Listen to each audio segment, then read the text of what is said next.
అదరగొట్టే కారం రంగు రుచి ఆచి కారం పొడి.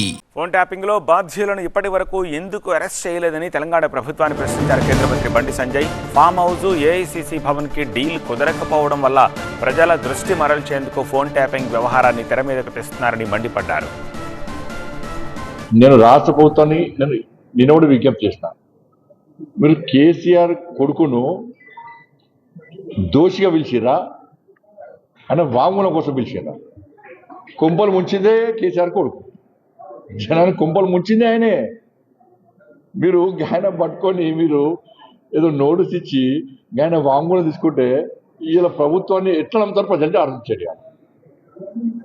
ప్రజలు ఎట్లా నమ్ముతారు ఇవాళ ఈ ప్రభుత్వాన్ని? ఈ రాష్ట్ర ముఖ్యమంత్రికి పౌరుషం లేదు, రోషం లేదు, రేషం లేదు. అరే మా రక్తం మసులుతుంది, మా పార్టీ నాయకులు మాది రక్తం మసులుతున్నది. ఇవాళ నిన్న చేసి ఏం చేసారు? ఇవాళ బయటకు వచ్చి నన్ను ఏం చేయలే, నన్ను ఎవరేం బీకలే, నన్ను ఈ ప్రశ్న అడిగారు, ఆ ప్రశ్న అడిగారు, నేను ఉల్టా ప్రశ్న అని చెప్పి ఆయన చెప్తాడు, లేదా మేము ఇది జరిగిన వీళ్ళు చెప్తారు. ఫోన్ ట్యాపింగ్ జరిగిందని సాక్షాత్ రాష్ట్ర ముఖ్యమంత్రి చెప్పాడు. జడ్జిల ఫోన్ ట్యాప్ చేసేది ఇది జగమెరిగిన సత్యం. నన్ను వాంగ్మూలం పిలిచినప్పుడు నీ ఫోన్ ట్యాప్ చేశారు, ఫలానా వాళ్ళు చేశారు, ఫలానా చేశారు, ఆధారాన్ని నాకు చూపెట్టారు. నాకు చూపెట్టి 6 నెలలే, ఆధారాలు చూపెట్టి 6 నెలలే.